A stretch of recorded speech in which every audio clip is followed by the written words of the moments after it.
Hey there, and welcome to the module of applications of NLP. Most of the application I'll talk about, you might have already seen it, but you really don't know it's like a context from an NLP perspective. So let's jump into it.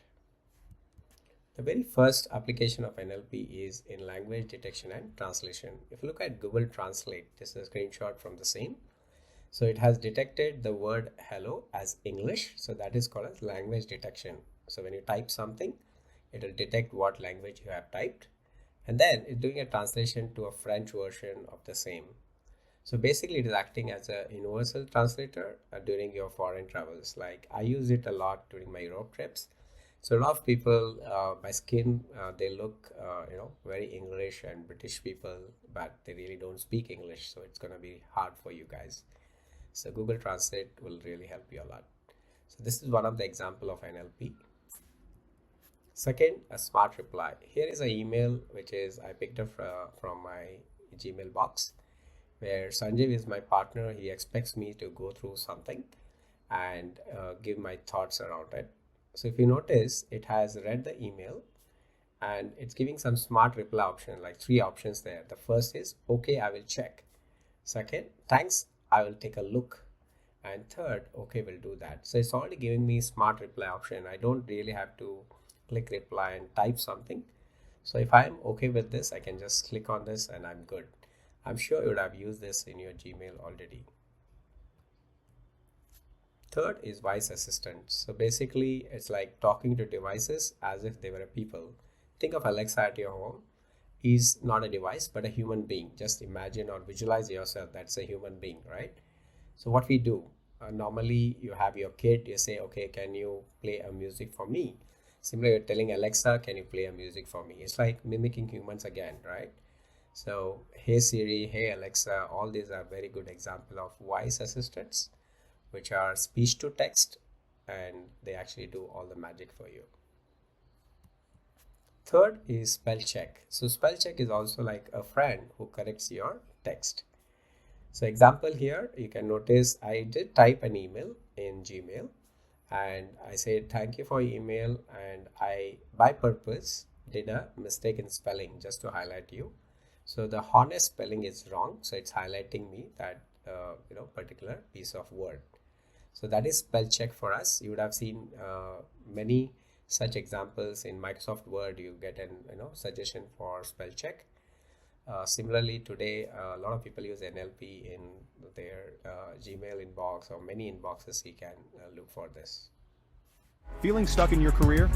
Gen Training can help. The first blended e-learning platform for professionals. Learn from top instructors worldwide and get your doubts solved in real time. Empower your career with Gen AI. Visit geni-training.in now. Then customer service spots. For example, think about if you're a telco company and you sell SIM card and voice and data to the world. So a lot of people do call you back saying, okay, can you tell me how much of recharge I need for a particular thing, or you're traveling international, what is the roaming charges and all that, right? So all that frequently asked queries, we can just have a replacement of human with the customer service bots. So essentially they can help answer the queries 24/7. And best part, let's say you're serving about 80 countries.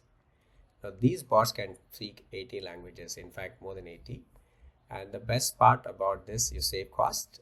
And third, normally if you go for each country, you have 3 shifts. You have people in 3 shifts working for you. Now you have 0 people working for you. Again, there is option with this customer service bots. They will extend all the answers where they believe that, okay, this has to be answered by a human. Then they translate or transfer that call to a actual human being. So that's also is available today. So I do know of a company, but I don't want to keep promoting every company in this earth.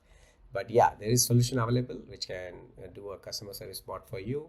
It will handle all the queries to an extent of 80%. And beyond its capability, then it will just transfer call to the actual human being. Spam filtering is a very good example. Thanks to spam filtering, otherwise none of us would have used an email ID, right? Because you are actually getting so many emails every day.